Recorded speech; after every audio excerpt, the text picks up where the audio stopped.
We're just gearing up for midterm coverage. So tomorrow the midterms are here in the US. And so, yeah, planning all of that. It's interesting times in the United States. I think everyone has very strong opinions about what's going to happen. Hello and welcome to Freelance Pod. My name's Suchandrika Chakrabarti and I'll be your host. Freelance Pod is all about how the internet has changed the world of work. On each episode, I'll speak to a guest about freelancing, side hustles, the gig economy, jobs that weren't possible before the internet, and how moving from an analogue to a digital age has revolutionised the way we work. If you'd like to get involved in the conversation, I'd love to hear from you. So please do follow Freelance Pod on Twitter and Instagram. You can also join the Facebook group, and you don't have to be a freelancer to get involved. Our guest this week is Jordan Gass-Poore. Jordan is from Texas and has studied journalism in both the UK and the US. She's worked as a journalist in both countries too, writing for Mail Online in London and now working on the Mother Jones podcast in New York. I spoke to Jordan the day before the US midterms, so in early November 2018. The result? Democrats took the House by the largest margin in history. There were more historic firsts. The first Native American women and the first female Muslim representatives were elected to Congress, and the first openly gay man was elected a governor. It was the largest midterm voter turnout since 1914. My first full-time job in journalism was working for the Associated Press, the American news agency. I was based in the London bureau. I've always been fascinated by the differences between the two countries and how they do journalism. Let's see what Jordan has to say about it. My name is Jordan Gass-Poore, and I am a digital media fellow with Mother Jones in New York City.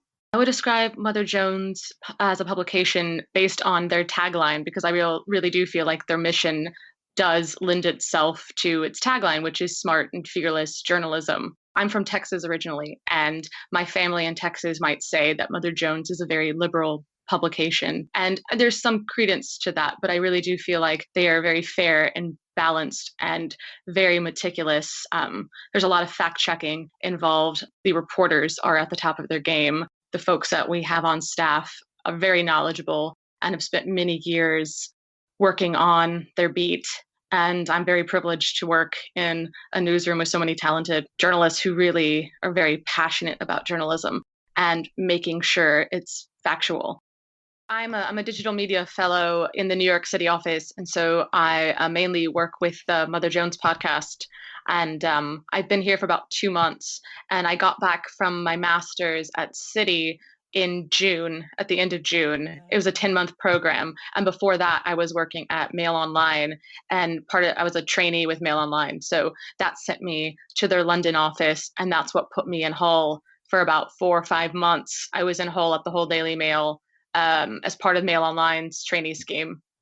Mother Jones has 2 podcasts, and the other one is Bite, and very much like involved in every step of each episode, from the initial idea to potential guests, pre-interviews, to writing the script draft, to setting up the equipment, to conducting the actual interviews, to all of it.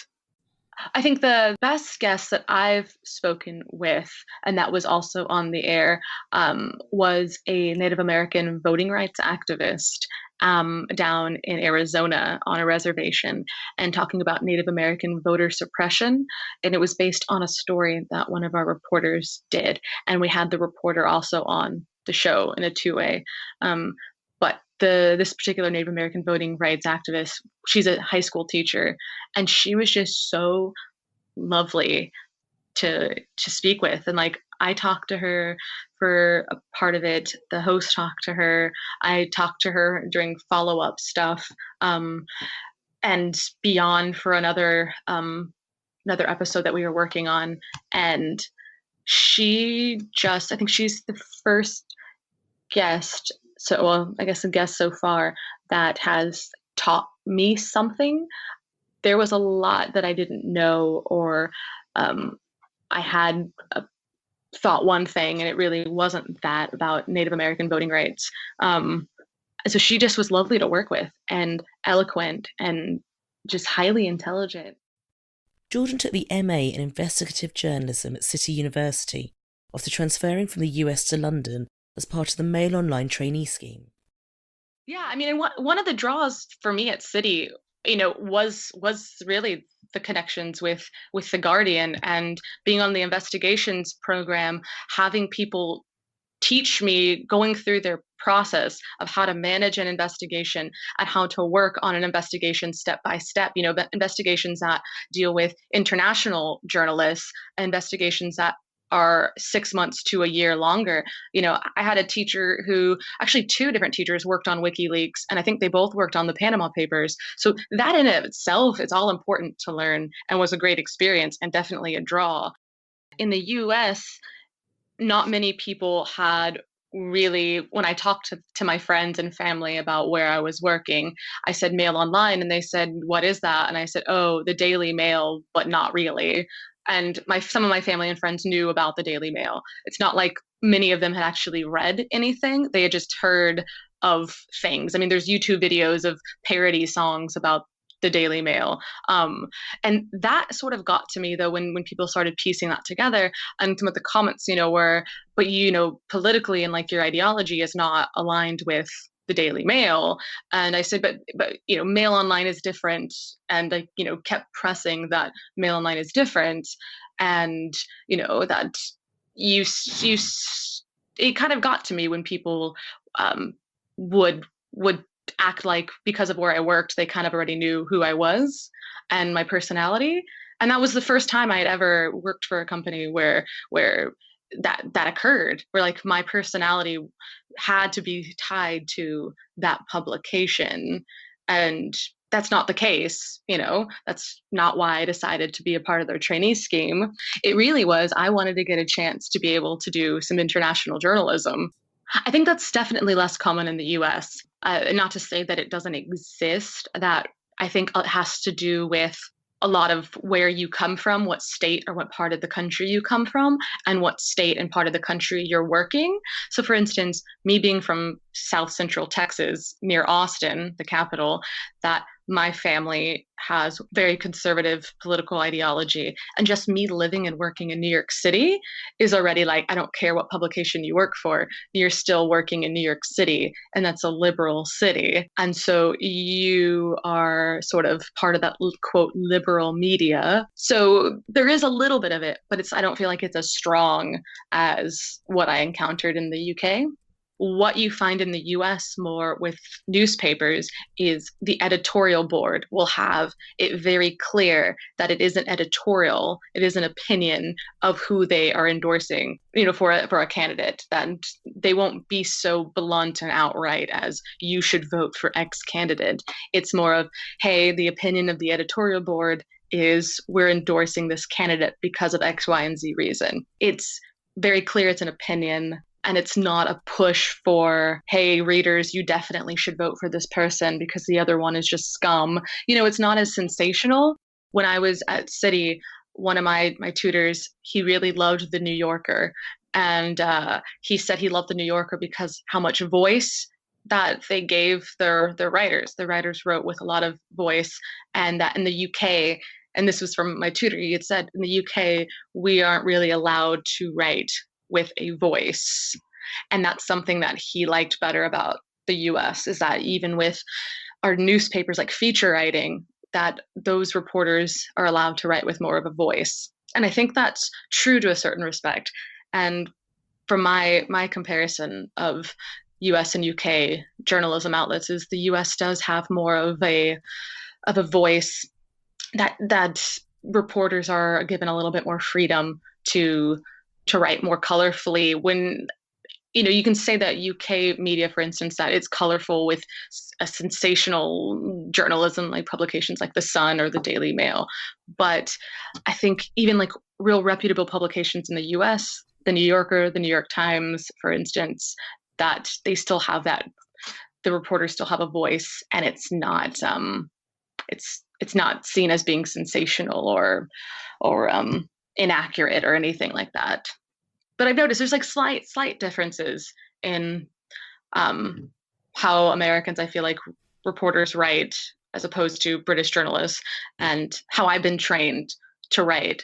The J school in the US and the J school in the UK, for me, I was taught to write slightly different. And I was given a little bit more freedom in J school in the US to have more of a voice as well.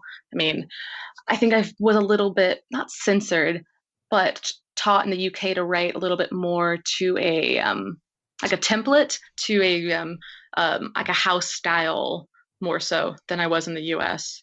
I did work experience at the Bureau of Investigative Journalism, and I was even told by some of their editorial staff that their whole nonprofit model is based on publications like the Texas Tribune, which is based in Austin, and they're a nonprofit.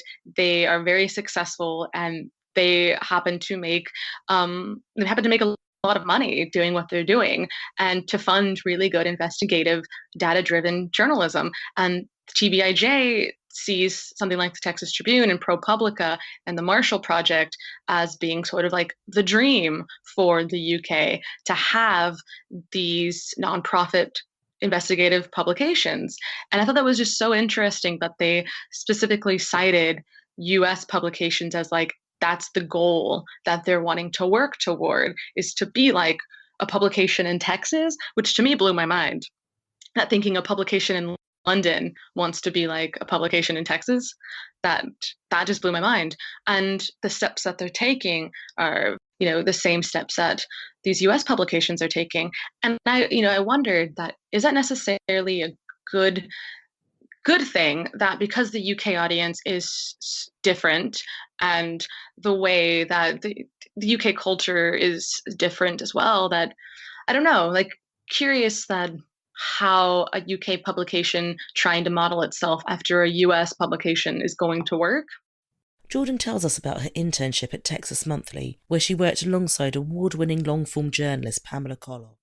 Well, I did an internship, and really her and another journalist, but really Pam was like very willing of her and giving up her time and to help me and the other intern like really shape a voice and be a mentor figure for us while we were there. So I have high respect for Pam. She's awesome. Well, it was, let me see, what year would this have been? 2014 or 2013 that I was there. And she decided to, like, so I'll step back. I had been very interested at that point in getting into investigative journalism, and I really wanted to do long form investigative feature stories, not unlike the stories that she does. And I was curious how one organizes their investigations. Like, you're working on a story for a year. How do you keep track of everything? So I went in her office, and like she'd been clear that if her door was open that we could come in and talk to her. And I popped into her office unannounced, and I was like, "Hey Pam, if you have a few minutes, I really would love to see your like filing system." And I remember that she got really excited, and she was like, "Not many people ask me about looking at my filing system." And she just got so giddy about organizing. And I'm sort of, I try to semi OCD organizing freak as well. She took me the step-by-step process of how she organizes her files on her computer and opened up these big file cabinets that were very long with file folders, and it was super organized, very meticulous. And we spent about an hour going through that process and me taking notes. And I just really appreciated that moment of one, like not blowing me off and like staying true to her word about if her door was always open, that you can come in and talk to her, and taking an hour out of her day to go through a process that, maybe some other reporters would have found like ridiculous of an intern to ask, or didn't have the time and just would blow me off. And she was very helpful. And it was just interesting to see, like, I had a lot of respect for her already, but like more respect being like, you are just such a hard worker. You are just seeing your process. You are such a professional, especially me being so young at that point. Why I wanted to work with the Mail and why I wanted to go back to City was to be able to work for UK and US publications and get a better feel for those journalists too, and just that culture. And the thing that I really loved and in London was my classmates. I was very surprised to meet so many people from all over the world at City, and hearing them and picking up different words here and there from their different languages and talking to them about journalism in their country too. That I don't necessarily think I would have gotten that in the US, maybe at Columbia, but I don't know of any other journalism school in the US that has that sort of international body like City. Jordan got the chance to use some of the investigative skills she'd learned at Texas Monthly to research a story for Mail Online. If you've heard about some of the problems in Flint, Michigan, the story might be even worse. When Jordan refers to the EPA, she's talking about the US Environmental Protection Agency. I wrote this story about a small town in West Virginia that had a higher than average cancer rate. And they were a Superfund site and still are to this day. And people in that small town, Minden, West Virginia, had been sort of battling the EPA over this Superfund site in their town to get them to clean it up. So the Superfund sites in the US are designated sites that are highly toxic in the US. The EPA designates these sites and provides them funding for cleanup efforts. In this case, it was affecting, so the residents said, their water quality, and they felt like there was a tie between poor toxic water quality and the rate of cancer deaths in their town. And I found this story through I think it was like CNN's Big Picture or some other outlets like video series, and they did like just a blip on what was going on in this town. And I'm very passionate about water quality issues, and I pitched it to my features editor at the Mail, and like I was so surprised that she was like, "Yes, go ahead, do like a very long story about this small town in West Virginia." And I was like, cool. She gave me, I think, 2 months to work on the story. We even sent someone to Minden, West Virginia to take photos and video. I still stay in contact with two of my sources from that story. So for the first time too, one of the sources that I had died during the making of that story. So that was a first and very sad, not related to the water quality, but I got to do a real like investigation and use data and use documents for a story that was going to be published on the Mail. I got to, yes. And it was, I got to put those organizing skills to the test because I had a lot of notes and interview tape, and it was a lot of information to make sense of. I talked to different EPA officials, was blown off by a few EPA officials. A couple of those folks were not very pleasant to work with. So I got to have that experience too of dealing with angry sources, you know. The problems in this town have been going on since the 80s. So, you know, and also like with the whole idea of like West Virginia being very red and voting for Trump, like, and then him wanting to slash the EPA's budget, you had like this newsy element to it too. Here Jordan shares her top tips for freelance journalists. Well, I think number one, what has helped me the most is the listservs, actually, to subscribe to as many audio, print, regardless of city or country as well, listservs, and to keep your options open that way. And even if it's an assignment that you're interested in, but for whatever reason can't take on, contact that person who posted it and discuss the assignment with them, discuss the post with them, form a connection that way. The listservs have been very beneficial to me. All I did was, I just Googled, and it came up, I think one of the top results that I initially used was the Society of Professional Journalists. They had a compilation of listservs by category. So if you're interested in marketing, for instance, or PR or radio or print, these are the listservs they suggested. And I used that as a jumping off point. And then just talking to some of my radio friends helped me get connected with like the NYC radio listserv. And then on Facebook too, there's the different Facebook journalism groups. There's UK freelance groups there. If anything, they've been helpful in forming a community. There's a sense of loneliness that sometimes freelancers might feel. And these Facebook groups, like you reading other people's stories and experiences and communicating with them, has been helpful to me, especially when I came back from my master's and didn't really know what to do next. I bounced a lot of ideas off of people on these Facebook groups that I've never met in person before, but have been very helpful. This was the first for me, and I'm really glad I did it. I applied for a freelance position with a former BBC producer for their new podcast, and I'm interviewed. I thought it went well.